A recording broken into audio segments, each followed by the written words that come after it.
Bonjour à tous, c'est Yona, j'espère que vous allez bien, en tout cas moi ça va super bien, je suis très contente de vous retrouver pour cette nouvelle découverte de manga et j'ai décidé aujourd'hui de vous faire découvrir un manga que j'ai moi-même découvert il y a un peu plus d'un mois et que j'ai juste surkiffé et il s'agit de Stranger Case.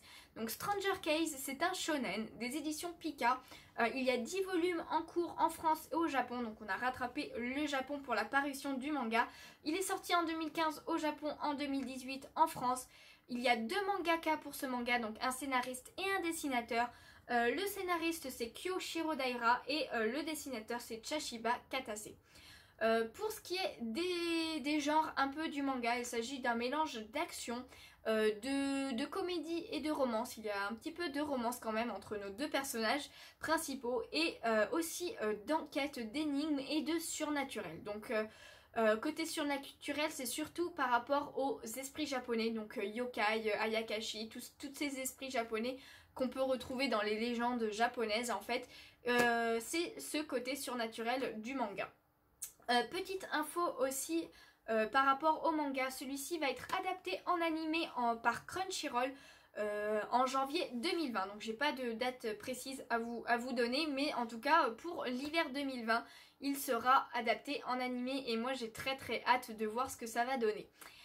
Avant de commencer aussi le résumé du manga, je vais vous montrer les couvertures que j'ai. Donc pour l'instant j'ai que les 9 tomes à vous montrer parce que le tome 10 je l'ai acheté sur internet et il n'est pas encore arrivé.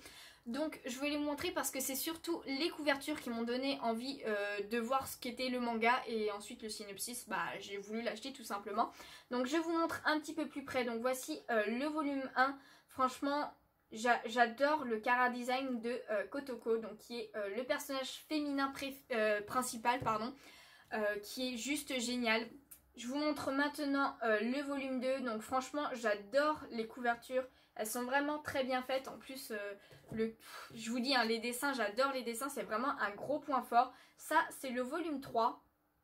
En plus, Kotoko est un personnage vraiment sympa, qui a une personnalité vraiment très bien faite en fait. Donc ça c'est le volume 4.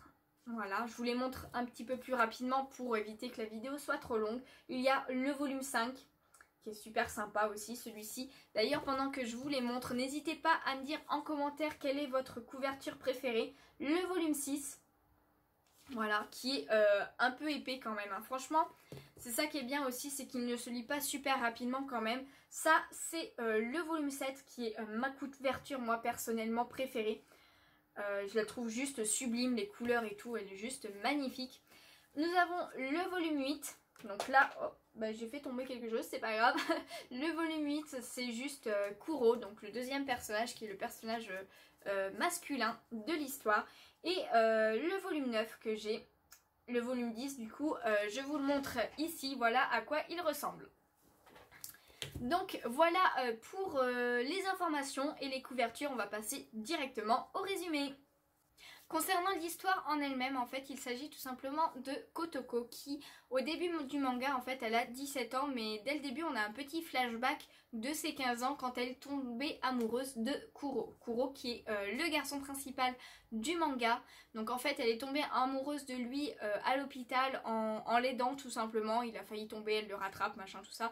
Donc ils discutent genre 2 secondes, mais elle tombe amoureuse de lui. Et en fait, le problème, c'est que à l'époque, donc quand elle a 15 ans, lui, il en a 20, donc ils ont 5 ans d'écart. Et à l'époque, lui avait une petite amie, donc même qui comptait se marier avec, donc voilà, une fiancée et tout. Et du coup, bah, la pauvre Kotoko, elle n'a rien pu faire. Sauf que du coup, à ses 17 ans, donc on reprend le fil direct de l'histoire, elle revoit Kuro qui n'a plus de petite amie. Donc Saki, donc, qui était son ancienne petite amie, l'a quitté. Et du coup il se retrouve célibataire et elle, bah forcément, elle va tenter sa chance tout simplement. Et comme c'est une fille très entreprenante et qui, bah en fait, elle est vraiment très franche et très directe en fait, elle passe pas par quatre chemins, elle sait ce qu'elle veut et elle le dit direct, et ben elle va directement lui demander de sortir avec elle. Et ce qui va dire non tout simplement en fait. Donc en fait ils vont parler un petit peu aussi de leur séparation, donc pourquoi Saki et Kuro ne sont pas plus ensemble, mais ça je vous laisserai découvrir par vous-même. Et en fait la conversation va dériver sur l'enfance de Kotoko, parce que Kotoko a une partie de son enfance un peu spéciale, parce qu'elle s'est fait enlever en fait à ses 11 ans, et elle s'est fait enlever par des esprits japonais. Elle s'est fait enlever pendant 2 semaines je crois, et en fait pendant ces 2 semaines elle est devenue leur déesse de la sagesse, pardon. Donc leur déesse de la sagesse, et c'est en devenant ça en fait qu'elle a perdu son œil droit et sa jambe gauche. Voilà, son œil droit et sa jambe gauche. Donc elle est devenue borgne et unijambiste en devenant leur déesse de la sagesse. Donc en fait, elle est devenue ça parce que pour le manga, les esprits japonais ont une intelligence peu développée, ce qui fait qu'en fait, en gros, elle est leur conseillère pour les aider dans leurs conflits entre eux ou avec les humains, et aussi pour battre, on va dire, un peu les méchants esprits japonais. Donc voilà, elle fait office de conseillère, elle les aide au quotidien, et eux lui rendent des petits services en contrepartie en fait, tout simplement. Donc en fait du coup voilà, Kuro qui lui ne la croit pas forcément va faire des recherches sur elle. Et du coup il va se rendre compte que c'est vrai, et en fait tous les deux, parce que Kuro aussi a un petit lien avec les esprits, parce que les esprits viennent voir Kotoko pour lui dire en fait que Kuro c'est un humain diabolique, c'est un monstre et tout, et en fait elle ne sait pas pourquoi, parce que ils lui disent pas en fait, ils sont trop effrayés par Kuro pour lui dire quoi que ce soit, et en fait ils vont faire équipe tous les deux, donc Kuro et Kotoko vont faire équipe pour un esprit qui s'était déchaîné en fait pour le battre, et c'est là qu'elle apprend en fait tout simplement le secret de Kuro, que je vous laisserai découvrir par vous-même. Et c'est ce secret en fait tout simplement qui fait peur aux esprits du monde entier en fait, tout simplement. Et malgré en fait qu'il ait ce secret, Kotoko elle est quand même amoureuse de lui. En plus, comme elle est dans le monde des esprits, des yokai et tout, depuis qu'elle est petite, et bien tout ça ne l'effraie pas, au contraire, hein, elle est habituée, c'est leur déesse de la sagesse en même temps. Et du coup elle va quand même lui dire non, moi je suis toujours amoureuse de toi en gros.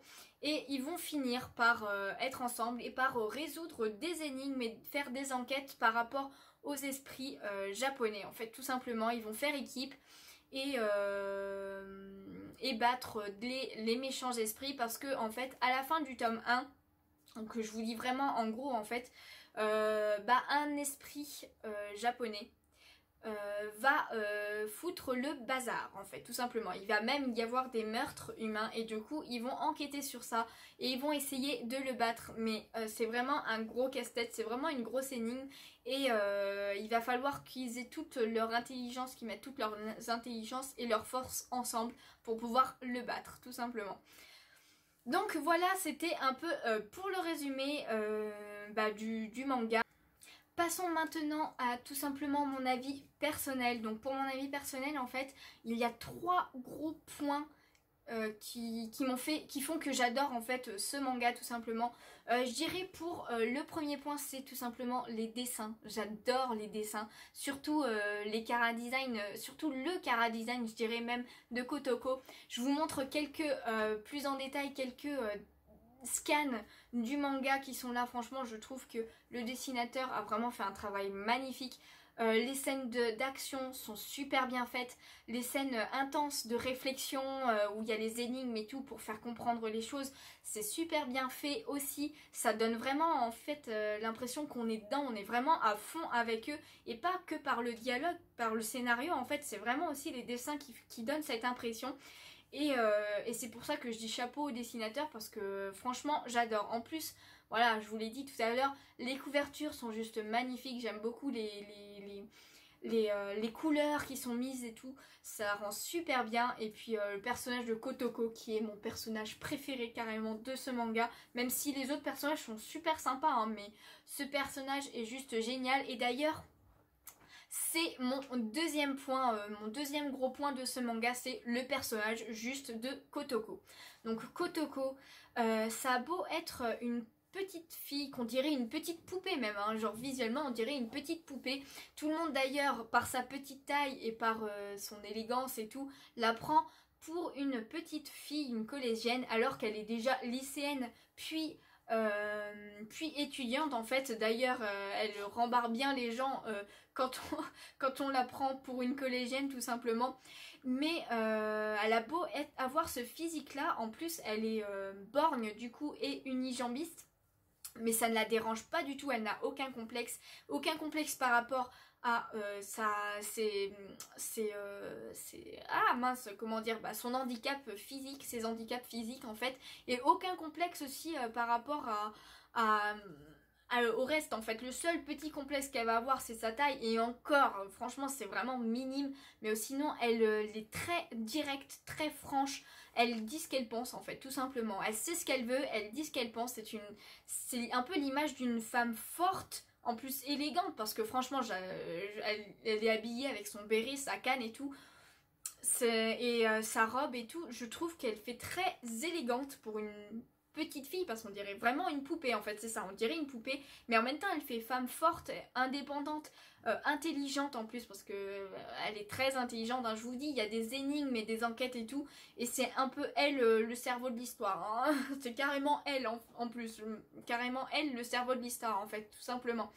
Et du coup en fait elle a beau, voilà, elle est forte intelligemment, forte physiquement aussi, parce que elle fait, il y a quand même, on voit des passages même dans l'extrait, d'ailleurs je vous mets un extrait dans la description du début du manga.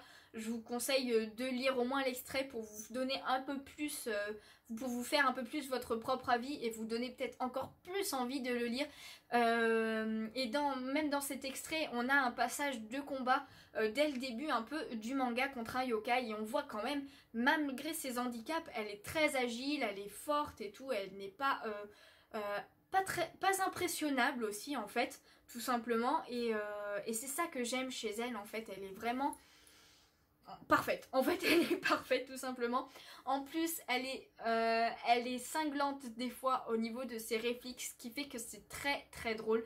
Elle n'est pas du tout aussi complexée par tout ce qui est sexe et tout, genre comme je vous dis, par exemple elle a demandé directement est-ce que tu veux sortir avec moi à Kuro, alors que ça faisait à peine 2 minutes qu'ils venaient de se parler. Mais au moins elle est directe, elle sait ce qu'elle veut, et c'est ça qui est bien chez elle.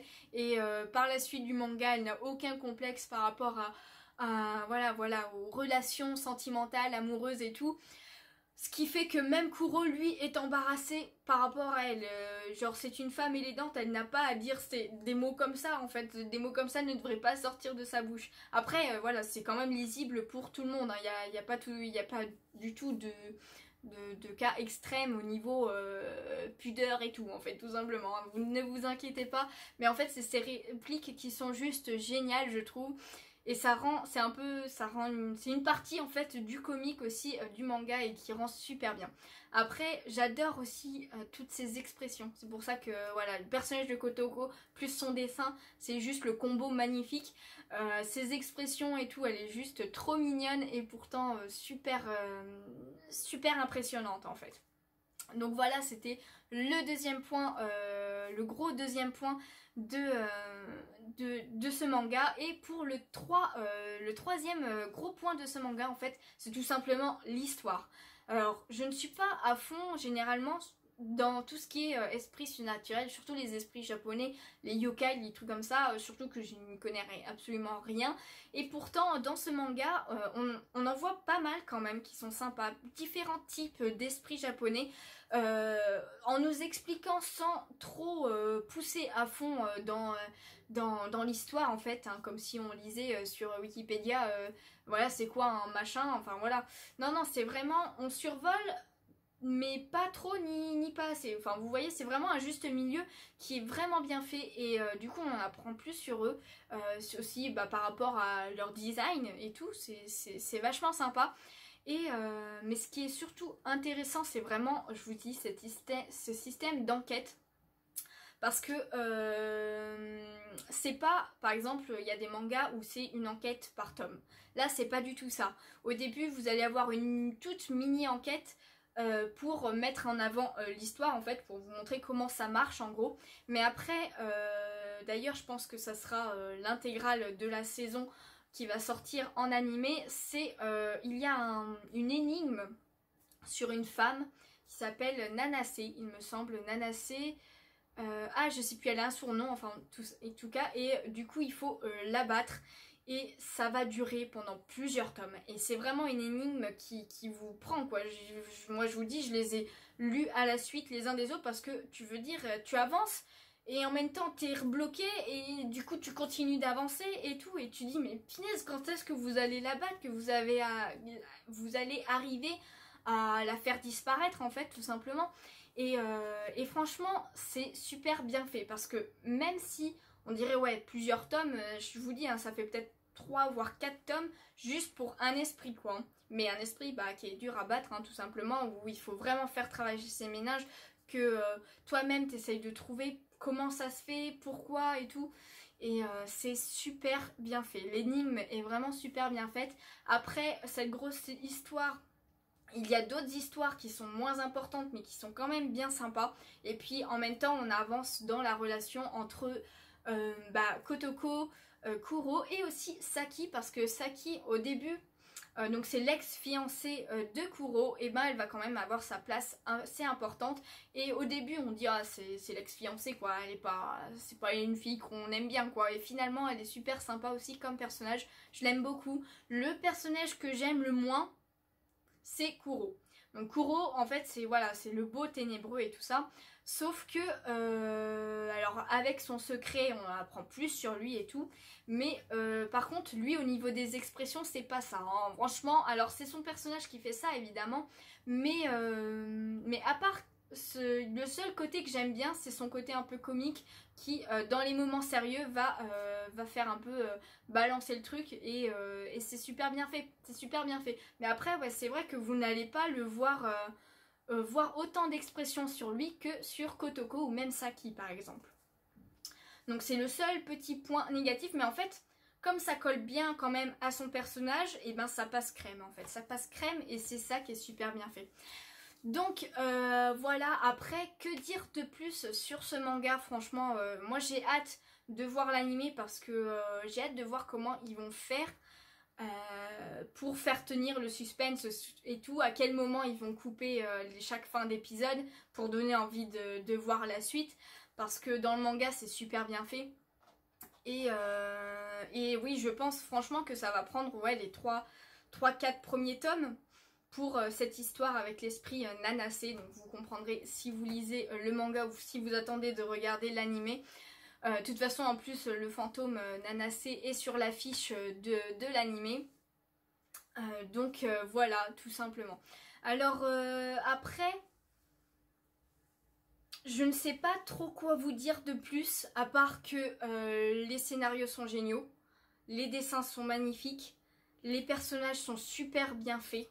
À part, je vous dis, Kuro c'est celui que j'aime le moins, mais il a quand même son importance, il a quand même une personnalité bien à lui.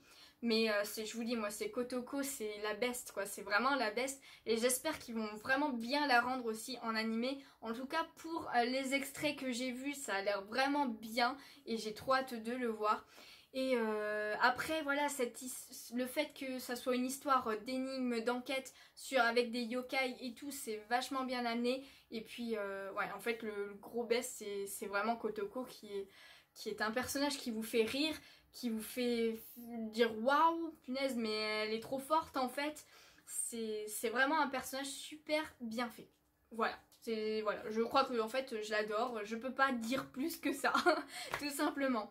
En tout cas, j'espère que cette petite présentation, si mon avis aussi vous aura donné envie de lire le manga. Je vous rappelle qu'il y a un extrait dans la description, n'hésitez pas à le lire franchement et n'hésitez pas à me dire votre retour aussi sur votre avis sur cet extrait. Ou alors attendez, si vous êtes plus animé, attendez le janvier prochain pour voir l'animé de ce manga qui est juste génial. Donc voilà pour la vidéo, j'espère vraiment que ça vous a plu. N'hésitez pas à me laisser tous vos commentaires, vos impressions et tout en commentaire, à laisser un petit pouce bleu si cette petite découverte vous a plu, à vous abonner évidemment si ce n'est pas déjà fait. Sachez que j'essaye d'en faire régulièrement. Après j'ai plein de sujets sur la chaîne, donc je ne peux pas en faire toutes les semaines. Et surtout que vous y croyez pas, mais c'est dur en fait de savoir exactement quoi dire pour essayer. En tout cas j'essaye, franchement j'espère que je le fais bien. N'hésitez pas à me dire dans les commentaires. Et puis moi je vous fais de gros bisous et je vous dis à bientôt. Ciao ciao.